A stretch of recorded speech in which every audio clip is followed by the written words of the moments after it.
All right. Oh, the joke is on me. What's happening, Lobo? If you still here, the joke is on me like a motherfucker. Okay, I got to say it all again, and I will. So I did quantum of science, but today he threw a jab at me, so I'm a jab back. And he talked about Tibetan Book of the Dead, and he was saying, how you just, 8 days of dealing with the dead, but it's not really that. Again, they teach you how you have to shut off all your orifices. You have to shut off all the true parts of your body. You have to close these down. And yes, your mouth, your eyes, your ears, nose, everything. So you truly bust out of your crown. Now, what you have to look at is two sides of doing things. There's two sides of looking at it. Look at the way the European bury their dead, or their mourning process, or dealing with the dead, compared to how the American Indians do it, or the colored folks, whatever you want to call it. When I was 4 or 5, I think my uncle's wife's grandparents or great grandparents, one of them passed, and we actually went to their house. And this was really how it was done in the Americas. We bathed the dead, we changed their clothes, we put fragrances on them, we put their jewelry on them, whatever was their favorites, because we know later the Europeans looted that kind of shit. But this is what we did, compared to embalming come from the Civil War. That's where embalming come from, where your child get killed in battle, and they can make him look like, make the corpse look like who you remember your son being. And it's still that practice, but it's that mourning. Again, to be lower, not to uprise. Where the Tibetan Book of the Dead talks about rising them. You rise the people. So it ain't really, you got to use discernment and everything, but it's like telling the whole story. That this is a practice to spiritually free you. And there's no, Europeans have no equal. So it would be hard for a European to get this state of mind.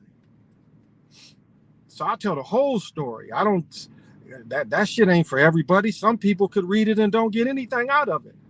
And it's a long read, somewhat hard. But to try to understand what they're really saying. But again, he mentions between the pages. Again, you got discernment. So, second thing I want to talk about, and this went against American Indians and the Midwest Indians for sure, which most of the tribes came from the east and moved to the west or back and forth from the lake. Like, we have the mounds and the Ohio mounds and all the way back to the coast. I mean, this was a constant movement. All that area had been constantly moved. They went around up to Mackinac. It was just a constant movement of using the lands. Because people don't realize Mackinac had, even though in the winter it's a motherfucker, they had very fertile lands. The crops would always come in. So that is why they use that area. But one thing that you see, and I picked it up today, and even though I've been reading this shit for a week or so, the way alcohol, especially rum, was used the same way as crack.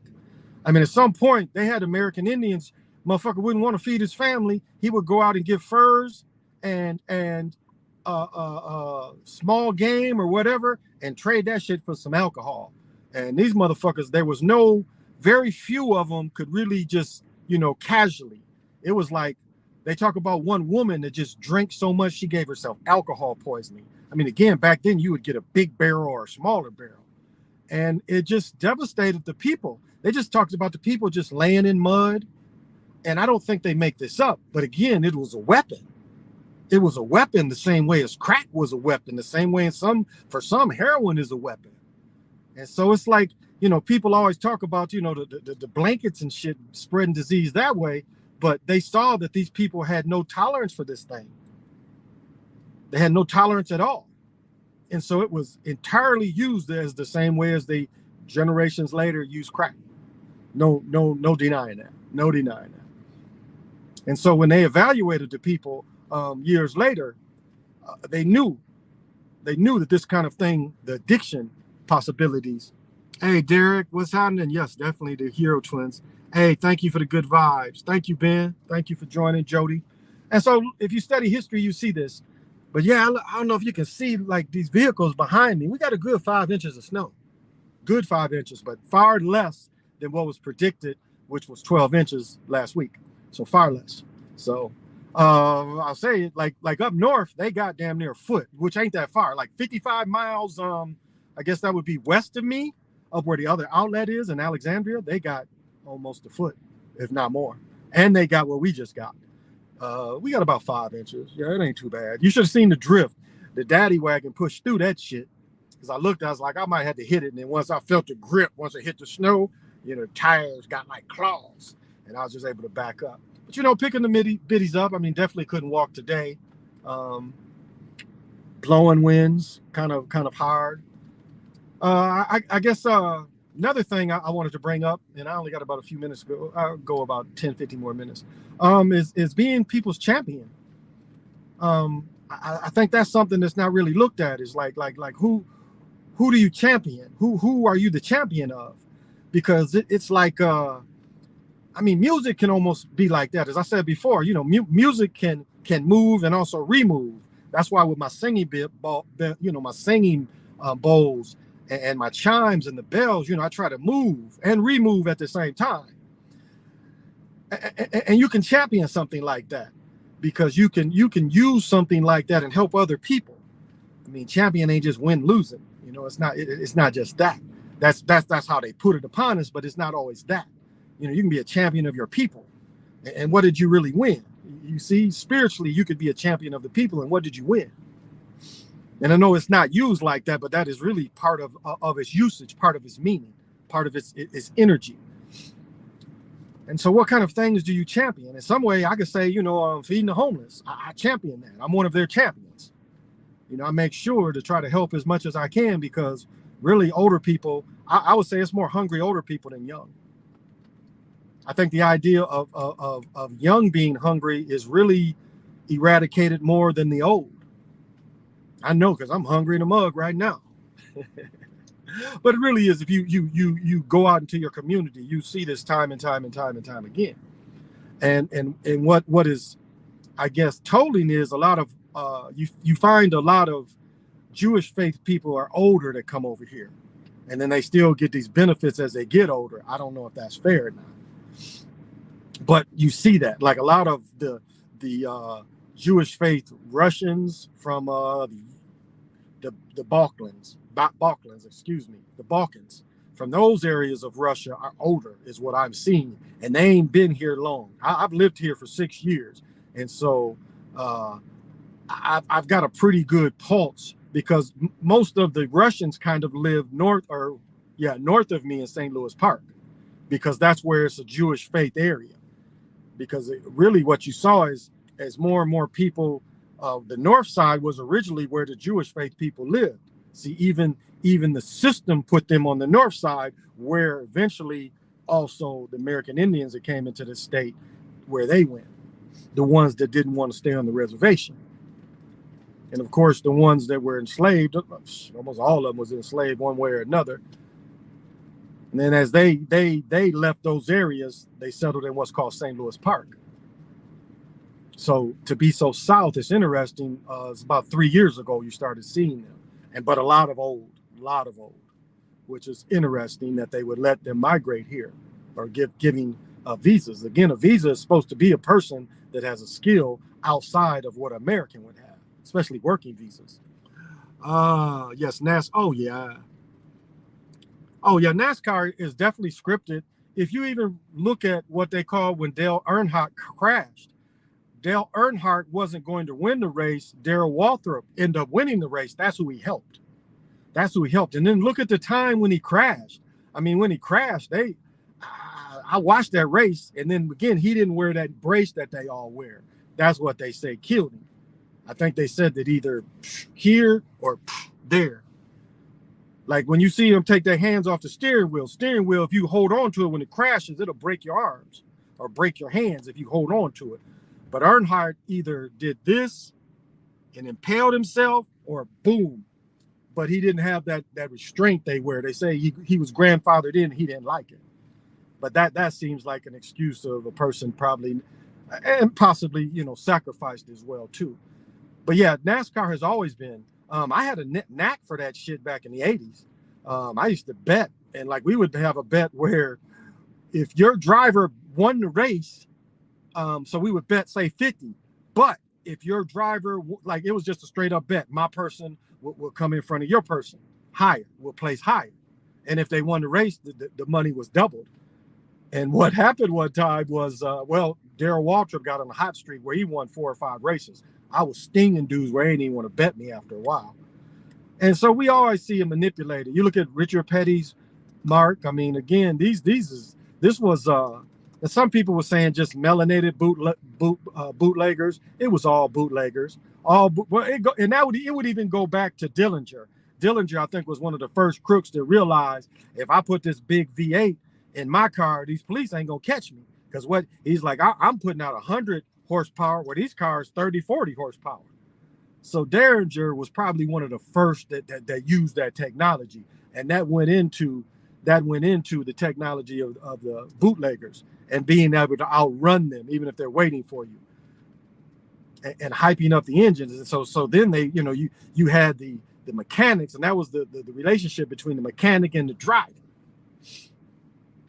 The driver eventually had to have a mechanic that could hype up your engine and then keep the engine going as well. But as they started in Daytona, one time they raced on the beach in Daytona. Like if you look at the original history of the 300Cs and how they are the 300s, the Dodge, the Chrysler 300s. You look at the origin of that engine, those early 300s was racing around that sand in Daytona. And of course, when Richard Petty and them got the Dodge Roadrunners and they put that wing on there, it tells you how crooked it was, and where Petty quit for a couple years and started racing in another series is because the car became so dominant, and their technology was like leaps and bounds among everybody else, and they had figured it out, and they made such a dominant car. If it was legal, that car wouldn't have been banned or restricted because you made a better car without cheating. They didn't even have to cheat and made a better car. So that was a way where they was cheating them because, again, they made a better product. But like Danica Patrick, check this out. She was leading one of the races, and her whole tire, caliper, all her system, everything of her brake system caught on fire. And afterwards, I mean, this was one of her worst crashes in her career. And I can't think of the rotor. But afterwards, she was shook. She might have still had a concussion when they interviewed her, because she said it at this particular track, and I can't remember, but it was like it was always hard on the brakes and the rotors. And what she said told a great tale. She said, this track, the rotors and the brakes are made for this track. There's no way for this shit to fail. She was like, I don't understand. How did my rotor fail when this rotor was made specifically to take this beating? But it appeared like they tried to kill her. Her car was sabotaged, no doubt. Just the look in her face afterwards. And I think she was quite shook. Now, could that have been acting? Yeah, I'm not going to count it out. I'm not going to say totally no. He going to fuck around and get stuck.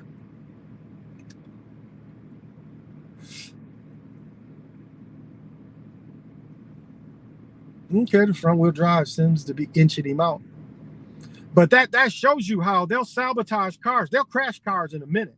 I think it was last year, this race, 18, since lap 18, 3 crashes. From lap 7, 2 crashes. And they'll crash the teams they don't like. And these new cars, I said this last night, but the new cars seem to be more for drafting and easier to wreck, easy to bump and wreck. With sports being scripted, wider sports in the 80s and 90s, more entertaining than now, they were still scripted even then.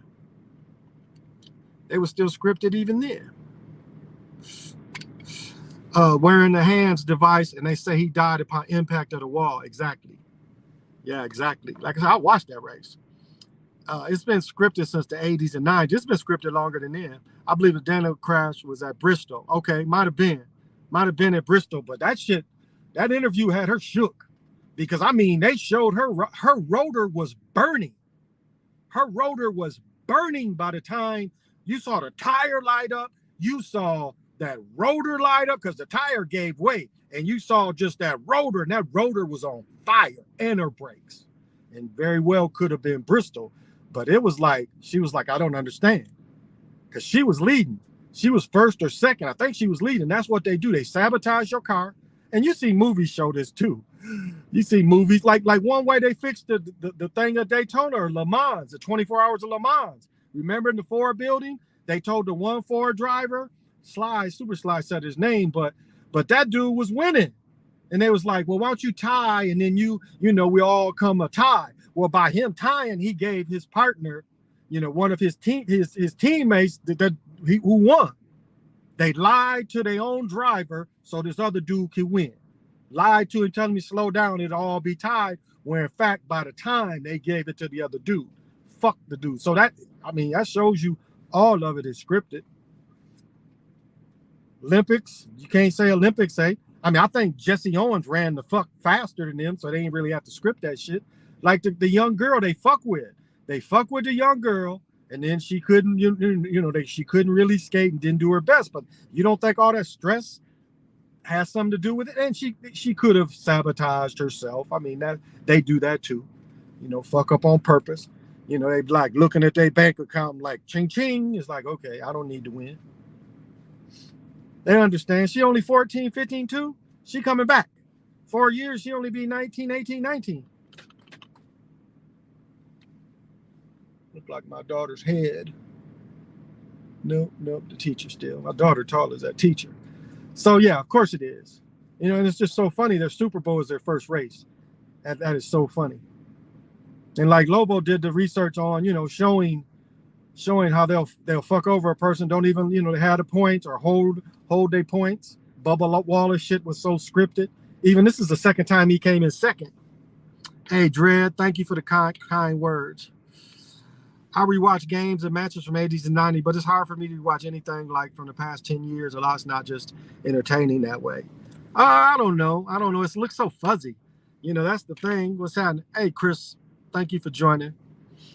Because I'm only go about a couple. As soon as they start coming, I'm only going till they start coming because they about to come in any second now.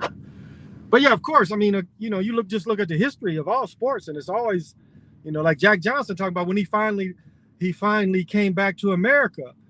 You know, he lost that fight. He clearly lost that fight. Jack Dempsey beat the dude easy. And you can't telling me where shit. Jack Dempsey didn't want no part of Jack Johnson. So Jack Johnson could have easily fought that dude. That dude was big, clumsy, couldn't hit. But this dude Jess Willard beats Jack Johnson down in Cuba. Totally scripted. I mean, like, I don't know if people study Jack Johnson, but in Jack Johnson, guess it's the way the shade went. But Jack Johnson will tell you, like, they would purposely let matches go on longer to be entertaining. He would turn into a defensive fighter to make the fights more entertaining. I mean, this is what he tells you, you know, in their own books. Because people didn't like just the quick losing. Oh, here they come. No hats. No hats. Look at this shit. No hats. And they both got snow pants, I know. Where's the snow pants? Where's the hats? What's up with that? Yeah, they supposed to be on you. All right, again. Till we meet again. No show tonight.